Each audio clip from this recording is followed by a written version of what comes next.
I've been playing the creatureless control decks for a bit lately and decided I needed to get back to just smashing some heads in very short, swift fashion, I should say. So I switched to the Edric deck for the evening, which handily went undefeated. That said, um, I had this interesting game here, which I think you will hopefully enjoy watching. And if you stick around, I'll bring up the deck list at the end of the game here. So anyway, my opponent's going first, and it was really it's weird, but when you have like a card like Nature's Claim, you're like, boy, I hope he draws Soul Ring or Mana Crypt, like people always tend to do, and so of course he doesn't draw Soul Ring or Mana Crypt. Darn. But he's got one more turn, maybe a Sylvan Library. Come on, anything? Skullclap? Nothing. So now I have to discard. So after looking at my options, I decide the easiest discard here is actually Claim itself, because he didn't have any targets for a couple of turns, and at this point seems unlikely. If he draws something he'll like that, it will be off the top. So he goes for Creeping Mold on my Karoo, so I have to force that thing. I force it with Mystical Tutor because that allows me to remand and protect. These guys playing Ward are often playing LD decks. It looks like he's no exception. So here I had a choice, and the choice was really Bloom Tender, Sylvan, or Wirewood, right? I figure Wirewood is the greedy play. I play Wirewood, hope that he doesn't kill my land, or that I top deck a land if he does, and then play Bloom Tender and I get extra guys. Not going for the greedy play, although, hey, if it all works out perfectly, then it's bait, it's fuel for Natural Order. The reasonably safe play is Bloom Tender. The actually, with Sylvan being right up there with it, since I could pay life to, chances are the top card might not be land, but one of the top three will be, right? So there's that. Bloom Tender seems a little fragile since he's playing red, but then again, I see Llanowar Elves over there, so he's probably not playing Pyroclasms or Earthquakes. The safest bet is probably just say go. I've got Remand. Hopefully I Remand into a land off his next play, and I'm in good shape. So I figure that's what I'm going to do. I'm going to take the completely safe route, use Remand to dig me a little bit deeper, and if he has like Acidic Slime or some more LD, I can just Remand it back to his hand. And he plays, coming to play tap land, taps 4 mana, I'm all set. Wreak Havoc. Are you freaking kidding me already? Can't be countered by spells or abilities. Thought about actually remanding it just to dig, but I thought about it a little too late. I clicked OK on with a sense of sinking hope, like that keeping a fairly bad hand for Edric was going to reward a terrible deck. And I don't draw a land here, which would have been huge. I mean, land Bloom Tender, I can stay in the game. He kills one land. I tap 2 next turn and play Sylvan. Use Sylvan to dig my way out. Would have been okay. But it is not to be. And he goes and gets some mana. Hits for a point. And I got another reprieve, but no land. So far I have not drawn land. It's 5 turns in, and I have the 2 lands that I started with. The Growth Chamber and the Forest that I started the game with. He's playing, so I'm going to go ahead and minimize. So he gets to scry and puts a card on bottom, and then casts his commander. I figured I'm pretty much dead here. I draw the Winter Orb. It's so perfect if I could just get it into play, but I can't, so I throw away Remand. What a waste. He gets even more mana. It hits me for some more damage, and I draw nothing. Discard a... This is out now. It's Trigon Predator. It's just a test slot. Possibly running that and Trigon may make sense, but not that over Trigon. Anyway, so he draws yet more land, and I draw yet more not land. And then he plays Dragon Fodder and clones it. So I figured, yeah, I'm probably dead here, but for some reason he doesn't swing. And I don't know what... Like, is this guy... And look at this Kadama's Reach, and I'm just like so jealous of all the mana. But at the same time, he has no gas at all. He's completely out. So I figure, he's going to smash my face here, but he sends just Ward. So, I'm puzzling out, like, what is he doing? And the only thing I can think is that most of his opponents probably just immediately scoop as soon as he kills lands, like a lot of the noobs in this room do, and he's just playing on autopilot and not really thinking that there's any possible way I can get back into the game. But I draw Finhorn Elves, and Finhorn Elves, although it is 10 turns and I still haven't drawn a single land in 10 turns, Finhorn Elves produces mana, so I'm done. And he doesn't attack again. So, like, there's no way I can win this game if my opponent doesn't egregiously misplay. But it looks like he's going to let me in the game. So I get Wirewood Hivemaster down over Bloomtender, thinking the only chance I have now is he's obviously like super timid player, so I need to start making tokens to feed the natural order, which means I have to give him another turn to kill my land to top deck. And he draws, and I'm like, oh no. But he's just charging his thing and attacking with his 3/3 because his 1/1s are all like more important than my Wirewood Hivemaster. I draw another land. I said, holy crap, I drew a land. It's turn 12, first land of the game. So insane. But now I can kind of put out a little extra in the way of creatures. And since he's like the most timid Magic player I've ever seen, this will probably continue to discourage him from swinging with his horde and just winning the game. And it may even be too late now that I'm at 18. And for some reason, this 1/1 scares him out of sending his 3/3. I have to assume he's just waiting to draw a non-land spell and clone it and kill me. But I continue to draw land. First land turn 12, second land turn 13. And that means I can cast Natural Order, which gives me Deranged Hermit, which produces 7 guys. 6 guys, rather, minus the one I sacked. So 5 new guys, and all of a sudden the armies are basically even, and he can't swing anymore. So now he actually does have to draw something. And what does he draw? Another land. And Skryzen puts a card on the bottom, which means he put a land on the bottom. So for whatever reason, we're getting the most absurd shuffling scenarios imaginable, in which I draw no land until turn 12, and he draws 12 turns worth of land. But he also gets some LD, so he conspires and kills my strip mine as well as a forest and deals 2 damage to me. And then plays Empty the Warrens. So apparently it wasn't entirely no land. Apparently he was setting up Empty the Warrens.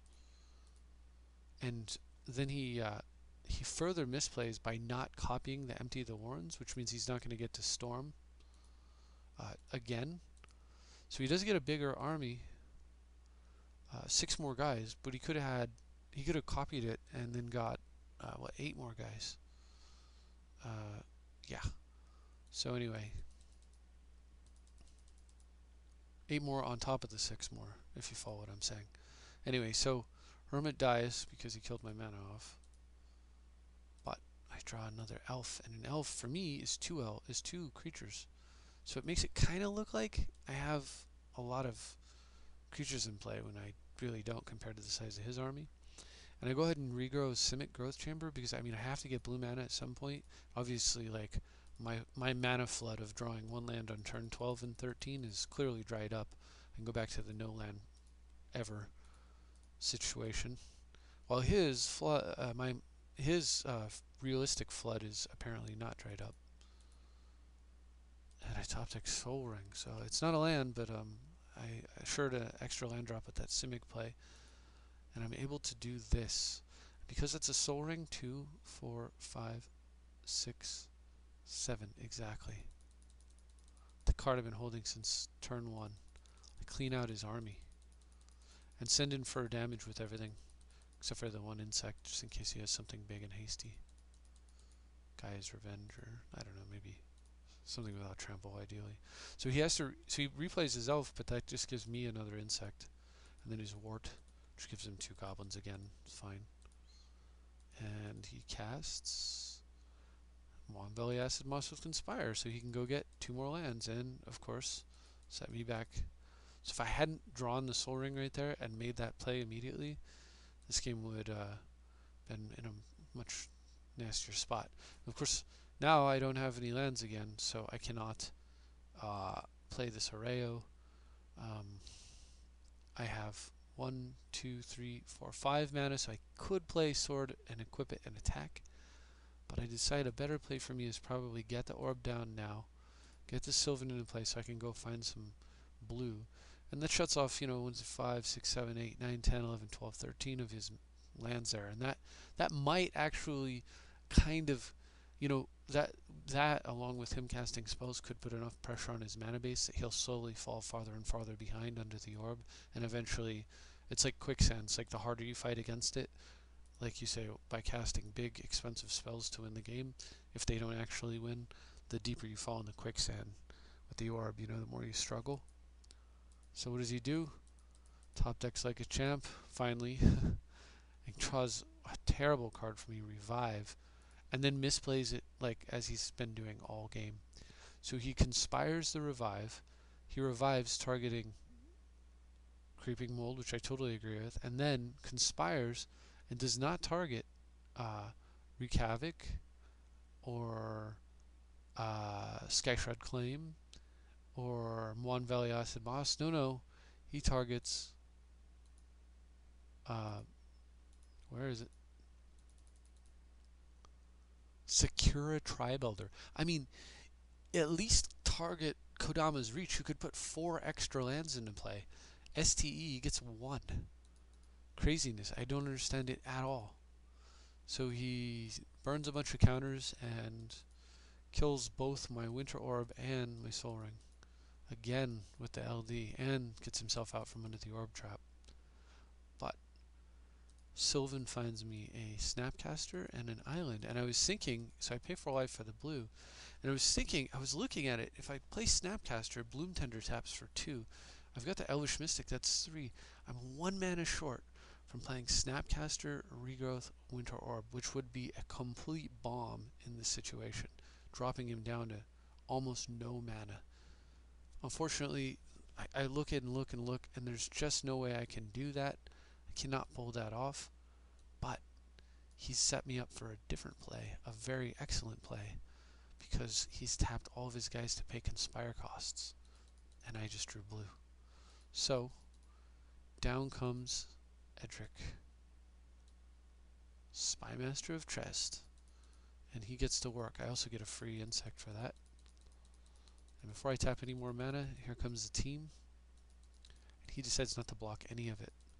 So just like that, boom, I've got a full hand. So I'll just close. You can look at the graveyard and see what my options are for regrowth, for Snapcaster. I can regrowth and take anything out of the graveyard, ultimately, or I could just pick something like Counterspell or whatever. So look at that. So now I go ahead and tap 2. I was thinking I'd cast a Cloud of Fairies here, but I realize if I just play Arreo and Impatient, I can flip it next turn. So I actually end up discarding Merchant Scroll because there's very little left for me to actually scroll for. Force of Will's gone, Cyclonic Rift is gone, and I throw away Wasteland because what's Wasteland going to do against the board that he has there? I've got a Sylvan Library in play and a Forest in hand, so I can only play 1 land per turn, so I don't need extra lands. And luckily he just finally doesn't draw any kind of action. He draws an Elf, which just gives me more insects. Still haven't found the Cradle, but I've got a nice set situation here. So cast Cloud of Fairies, and then clone the Cloud of Fairies. That's 2 spells. Garruk makes 3, and then GTA makes 4. Equip it, and send. Now I was figuring maybe he held Sakura with some sort of prescient ability to predict that I was going to play Sakura, and here's where he blocks and then sacks his guy. No, actually this guy's just going to keep misplaying like he has all game, and actually get 2 counters on Jete. So, barring a nasty top deck of Gigantic Fireball, or the red Miracle card, or something horrible like that, this game's just about won. So, using the same logic as before, I throw away a bunch of lands, and then last of all I throw away Metamorph. I keep the land, but truth of the matter is, I really just need for him to not win this turn, and I got him. So he draws Sarkhan Vol and plays it. Perfect, because I've got to flip the Rayo, and he can't Conspire and copy that. before Arreo kicks in and takes it off the stack, since it's not actually eligible for the Conspire effect. And that, here we are on turn 19, after one of the worst mana screws in history, and that's a game thanks to an opponent's consistent blunders, which I pegged to him playing 2 games at once. I think it makes a lot more sense to play 1 game well than it does to play 2 games badly, but apparently not everyone agrees. So Garrett goes ultimate. We don't mess around. I play a land, Garrett goes ultimate, I've got mana for a counterspell, and bam, 61 points of trample damage. Take him down, and the Edric deck wins. First land drawn against an LD deck, turn 12. So like I said, I took out the Viridian Corruptor, put Trigon Predator back in. It was just a little temporary play there. What I don't have in here is Snap, and I do somewhat miss it, but I've got Tradewind Rider, the Snap on a stick. Basically, I mean, it doesn't do what Snap does exactly, but it gives me that extra redundant bounds. I miss it because you can go infinite with Witness. If you have Witness and Cradle and enough creatures in play, you can tap the Cradle for you need to tap it for 5 mana, and then you tap an island for 6. You snap your Witness to your hand, which spends 2 and leaves you with 4 mana, untapping island and Cradle. With the 4 mana, you cast the Witness and return Snap to your hand, leaving exactly 1 mana in your pool. With 1 mana in your pool, you tap for a blue, and then you tap the Cradle for a 5. So now you've got 6 and a blue, and you just keep cycling that way. You snap Witness, and then before you tap Cradle, you play Witness, picking up Snap, and then you snap Witness, and you just keep doing that, and you generate infinite green, or an arbitrarily large number of green. At which point you can start, say you generated, I don't know, 100 green. So then at that point you can start casting Witness on, picking up Snap, casting Snap on the Witness, untapping 2 blue. You'll start, your green mana will start shrinking, but you've got like 100 or whatever, and now you can produce as much blue as you want. If you need to stop and start producing more green, you can always do that, and what you get is unlimited mana. Of course, you have to have something to do with it, but it is an option if you're playing Snap. I'm not for now. It could come back. I don't know. It's very cool to have combos like that, but it's not really required for victory. It is a good tempo card, but I mean, I had to pull something, and the reason I pulled something is because I put this card in, Crumble, and I put this card in because I want turn 1 Soul Ring to die, and if I can Nature's Claim it, I will, and if I can't, I'm going to crumble it. I also love the ability to have just 1 green mana, and 1 green mana protects me from somebody going, Amizawa's GTA attack? No problem. I have a green mana up, and I've got Crumble or Claim. So Crumble or Claim are how I deal with turn 1 Soul Ring going second, and then or possibly going first. But I also have the ability to go first turn Elf, they go Soul Ring, I go second turn Birdie and Shaman, and Pop goes to Soul Ring, and then and then the other option, of course, is to go turn 2 Trigon, in which case they get to use it once, hopefully not killing or blocking the Trigon, at which point he gets in there and they get set back to normal amounts of mana. The only thing that's a bummer with playing like Claim, Crumble, and Trigon and Viridian is you could draw all of them, and then it's a little bit redundant. But because of the way that Edric works, it's okay to have like redundant effects in this deck, because you can afford to throw away extra cards since you'll be drawing extra cards.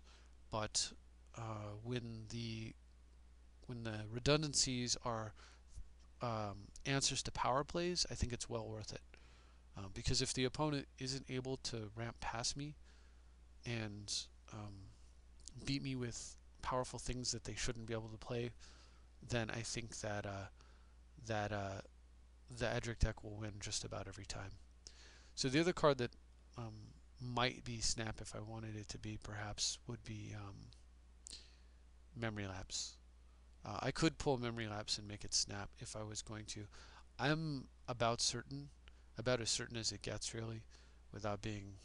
I'm like 99% certain that Crumble and Claim and Shaman and Predator are all staying in the deck.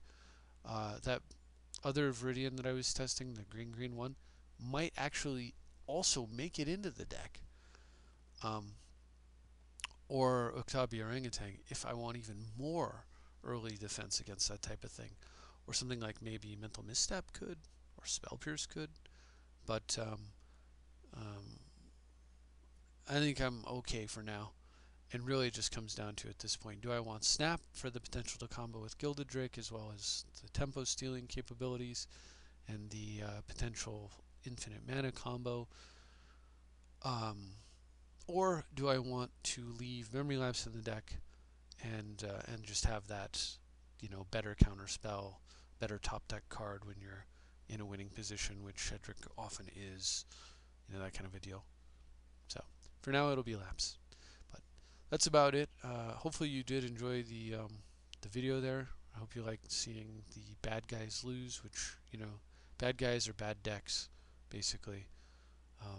But especially bad decks badly played. That's like the worst of all.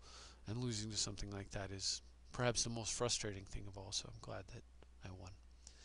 Thank you very much for watching, and I'll see you next time.